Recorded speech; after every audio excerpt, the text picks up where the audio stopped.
Chris Paul, a man so good at the point guard position, his peers have taken to calling him a god. You know, he's a first ballot Hall of Famer. Type shit. Arguably the GOAT in his position. Chris is. Who arguing that? Who is arguing that? Whoa. He's a great floor general. I'm sure they'll get after it defensively as well. You know, there'll be a lot of energy behind him. You know, Chris is vastly entertaining. I'm honored to be compared, and our names are mentioned in the same breath. You honored, I am. Thank you. The best pure point guard in the NBA. The point guard himself. Still CP3. And yet, What does that mean? What does that mean? Pure point guard. even with his talents described as divine, somehow Chris Paul wound up with one of the most controversial legacies of any modern-day superstar. Yes, he made that. Back up to 9. Ooh. Ooh. Why don't guys like him? People think he's a politician. You know, people don't trust politicians. Does things within the locker room that some teammates question. Dealing with management and coaches, people deem it as sneaky. He does, you know, Chris, he does slick shit. Like, you know, people don't know that's a little dirty motherfucker, man. Chris know that too, man. Tells Chris Paul, mind your business. I think that they have the same like perception with John Stockton. Like John Stockton from the outside, 6'1" white point guard. You know what I'm saying? You know, chill little dude. But apparently, like I've heard stories about John Stockton. You know what I'm saying? Being a dirty ass player. So let me change the title. I do need to get these just chatting fucking shits off. All right, boom. All right, let's go. Out my way. Upper body strength. 5th all-time in steals, 3rd all-time in assists, and yet we still wonder, how good was prime Chris Paul actually?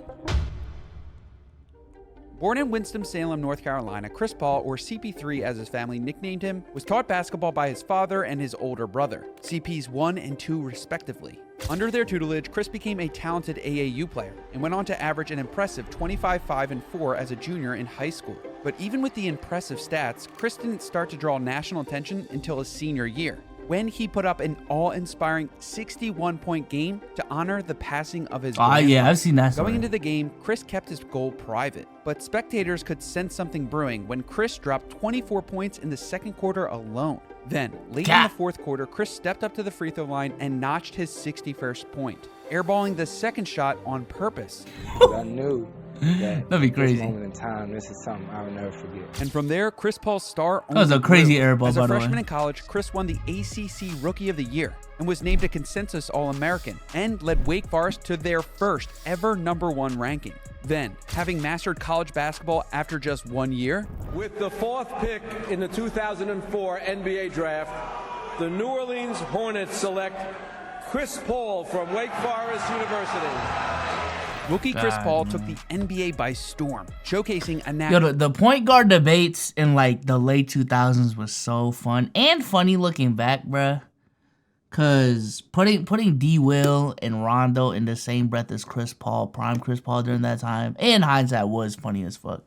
But nah, I ain't gonna lie, I feel bad for people who have only seen Chris Paul like post 2018. You know what I'm saying? Like you were really put on to Chris Paul when he started playing with Harden.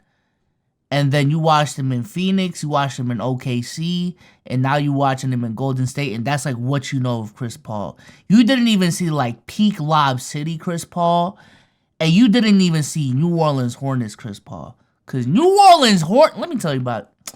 Man, New Orleans Chris Paul was something else, dog. We're talking about a dude who, number one, didn't even have much help on his team, and number two, was good enough to be in the same conversations, in the same breaths as peak Tim Duncan, peak Kobe Bryant, you know what I'm saying, the up-and-coming LeBron James. Like, these were the conversations Chris Paul was in. And it sounds crazy to hear that, but yeah. You lagged out twice. Nah, is the match over? The match is over? That's tough, bruh. That's tough. knack for distributing, shooting, and ball handling right out of the gate. In 2005, Chris outplayed his draft class so badly that not only did he win Rookie of the Year, but he ended the season leading all rookies in points, assists, steals, and double-doubles. His sophomore year, Chris got even better, increasing his stats in all major categories, averaging an impressive 8.9 assists per game. By his third year, Chris had solidified himself as one of the game's premier point guards, winning his first assist title and leading the New Orleans Hornets to a playoff berth, which is when Chris took things to a whole nother level. In his very first playoff game, Chris dropped a career-high 35 points, upsetting the Dallas Mavericks in a miraculous 104-92-point victory. In his second game, Chris broke a franchise record, dishing a whopping 17 assists, including this delicious dime to high-flying Tyson Chandler. Chris Paul cold, dog. Chris Paul's cold, man.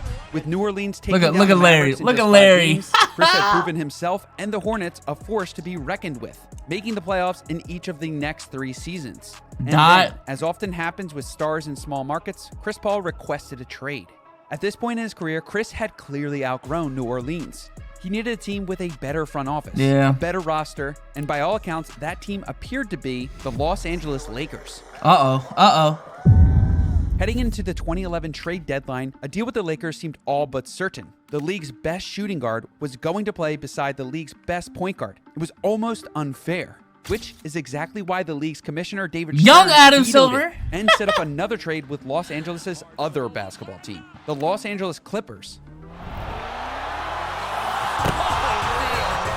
He's got Blake.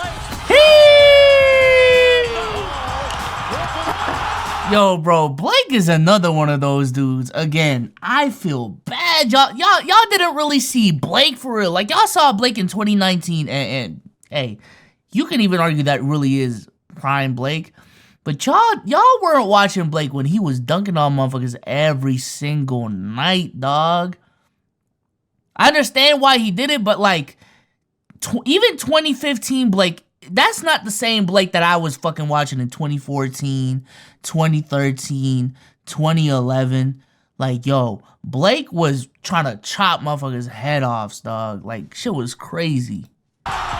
Nicknamed Lob City after their proclivity for high-flying alley-oops, the 2011 Clippers were the hottest team in the NBA. That's a crazy And with lob. a bevy of new weapons to dish to, Chris Paul assist numbers skyrocketed. For 4 years straight, Chris led the league in assisted field goal percentage, dishing on a staggering 48.9% of the Clippers' field goals off over the that backboard course of time. windmill? And the Clippers didn't just benefit from Chris's offense, but his defense too. As a Clipper, Chris led the league in steals for 4 years as well. That's So, Kevin too. Once again, Give me that. Chris had taken Cookies. a less than storied NBA franchise and led them back to the playoffs. Or, well, at least the second round of the playoffs, that is. For 7 straight painful seasons, Clippers fans watched their dominant regular season team turn into a pumpkin in or before reaching the second round. Whether it be injuries, or suspensions, or just god-awful coaching. The Sixers before the Clippers just couldn't Sixers. get their shit together when it mattered. And so after 7 years Sixers of before failing to the reach Sixers, the conference man. finals, That's the Clippers made a difficult decision. At 32 years old, Chris needed to hit the reset button. And where better to land than at the home of the reigning MVP, James Harden and the Houston Rockets. It was perfect. Chris's talents as a pick-and-roll That's a good ball video, handler by the way. paired Shout out to perfectly Henry, with man. rim-running big man Clint Capella. And with Chris's help handling some of the on-ball responsibility, Ooh. the Beards' notoriously bad defense started to improve. And then, after 13 long years, it finally happened. Chris made it to the Western Conference Finals, only to injure his hamstring and miss the last 2 games of the series. And though his success in the regular season led the Rockets to re-signing the 32-year-old superstar, Chris's tenure with the Rockets quickly soured. In October of the following year, Chris got into a scuffle with Rajon Rondo and was suspended for 6 games. Ooh. In December, Chris suffered a hamstring injury that sidelined him for 5 weeks. And if all of that weren't enough, it was the finale of the 2019 season that truly 2018 was when Chris Paul was considered the old. playoffs again to who else but the Golden State Warriors. Entering his 14th year, Chris still hadn't reached the NBA Finals, leading to many NBA pundits to wonder, had Chris Paul lost his touch? And apparently the Rockets had similar doubts, because in the summer of 2018, with 2 years still left on his contract, Chris Paul was traded to the Oklahoma City Thunder. With his stock at an all-time low, veteran Chris Paul found himself stuck on a rebuilding OKC team. But if the critics thought I ain't gonna lie. When Chris Paul got traded to OKC, I thought that was it. Deadass. I thought this was KG on the Nets. I thought this was, hey, Shaq on the Celtics. I thought it was that for him. But how he turned his fucking career around and essentially extended it another 4 or 5 years, it feels like. Shit's impressive, dog. Shit is fucking impressive. Because I'm looking at it right now. Like, he has the second best longevity in the league at this point. And no one really wants to talk about it. Because LeBron's LeBron. But out of everyone in the mid-2000s, I'm pretty sure, like, it's Chris Paul, KD, Harden, Russ, Kurt, like that type of draft class. And KD was drafted in 07. Chris Paul was drafted in 05, I'm pretty sure. Like, just 2 years after LeBron. So thought Chris Paul was just going to roll over and fade into irrelevance. They had another thing coming. Chris took the OKC's hodgepodge roster and turned them into a well-oiled machine. God damn. OKC needed a leader on and off the court, and Chris fit that bill perfectly. Notably taking 20-year-old guard Shai Gilgeous-Alexander under the wing. Yeah, it was big. Hey, shout out to Creole Mamba for the sub, man. I appreciate you. 5 away from 10 subs, man. Let's get it going. Let's get it going. Guy like Chris. Any support is much appreciated. Giving you words of advice and kind of build your confidence a little bit. That can only learn so much. Chris took a rudderless Thunder team and turned them into an 8 seed in the competitive West, rebuilding his reputation and reminding the world that Chris Paul was indeed still the point god. And in doing so, he also earned himself a new home with the Phoenix Suns. Building off their momentum from an undefeated bubble run, the Suns were a point guard away from taking things to the next level, and Chris proved to be exactly what they needed. Chris took his leadership role from OKC and brought I remember those years. leading The the Suns really back need a to point the playoffs guard for the first time in 10 years. Yo, ain't that crazy, bro? Shout out to Chris John for the 3 bits. To my knowledge, I think PJ Tucker and CP3 are 2 of 5 players or so live players left from 2005 draft still playing. Yeah. Shout out to PJ Tucker and Chris Paul. Ain't that crazy, though, chat? That, like, when D-Book and Ayton post-bubble, when we were talking about the Suns, hey, this is a team 1 point guard away from a championship. Now, literally 3 years later. Oh, my gosh. Shout out to Clyde for the gifted, man. I appreciate you. Now, 3 years later, we're trying to justify that they don't even need a point guard. D-Book is so good, they don't need a point guard. Look at Kim Master getting a sub. Team, and in his 15th season, the impossible happened. Chris Paul made the NBA Finals and unfortunately lost. He could have joined the team like the Lakers or anybody else that were favored as a contender to go and try to chase a ring. No, he didn't shortcut it. He went to the Phoenix Suns where they had a young core, where they drafted players, and he went got it in the trenches. He went got it out the mud. Okay, so I know there was a lot, but let's get back to the question. How good was I don't know if Chris Paul going to the Suns is a got it out the mud situation. But okay. Prime Chris Paul actually? Though it was early in his career, most people would peg Chris Paul's prime between 07 and 09 while he was playing for the Hornets. In that stretch, Chris recorded the highest assists, steal, and point totals of his career. His shooting... I don't even think I don't even think those stats do that period of Chris Paul justice. Let's do some digging. Cause, like, just off rip, the numbers don't look good because you're 16 points a game. Like, who is this guy? 9.8. But let's look at right here, because this, to me, this is really his prime. Like right here, we're talking about a dude in his prime, mind you, different era, was putting up 23 points a game, right? 23 points a game, leading the league in assists at 11 a game, only getting 3 turnovers a game, so 11 to 3 assist to turnover ratio. Leading the league in steals at 2.8. Shooting 50% from the field. 36% from 3. Which, mind you, at this point was fairly fucking high. And 87% from the line. Getting to the line 7 times, bruh. And I'm pretty sure he made All-NBA for All-NBA defensive first team in most of these years. Chris Paul was like that, bro. Chris Paul was like that. I ain't gonna lie. Chris Paul is different. splits were also the highest of his career at that time as well, nearly averaging 50, 40, and 90, as he was his team's #1 scoring option. But beyond that, what makes Chris Paul so special wasn't his prime, but his sustained success over the course of his entire career. Yeah. Not only has Chris averaged over 10 assists per game with 3 different teams, but he did so in 3 different decades. He finished... To me, and maybe this is the hot take, Chris Paul is the most well-rounded point guard of all time, right? Like, obviously Steph Curry is Steph Curry. You know what I'm saying? Magic Johnson is Magic Johnson. I'm not saying Chris Paul is better than those dudes, because whatever strengths, whatever